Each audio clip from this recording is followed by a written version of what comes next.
मस्जिदें अल्लाह के लिए हैं, अल्लाह के अलावा किसी को मत पुकारो। जब इंसान अपने घर और महल्लात को खूबसूरत बनाता है तो फिर ये अल्लाह का हक़ है कि अल्लाह की जब आप मस्जिदें बनाएं तो उनकी तज़य्युन व आराइश और उनको खूब संवारें, सजाएं, तो ये बड़ा ही खूबसूरत अमल होता है।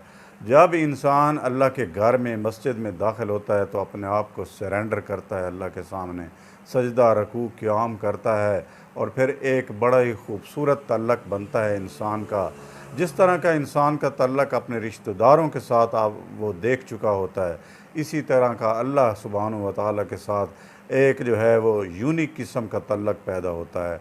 अल्लाह की तौफ़ीक होनी चाहिए, 2 नमाज़ें, 3, 4 नमाज़ें, और अल्लाह की अगर तौफ़ीक हो तो ये सारी की सारी नमाज़ें 5 ये मस्जिद में अदा करनी चाहिए। ये बड़ी ही खूबसूरत बात है।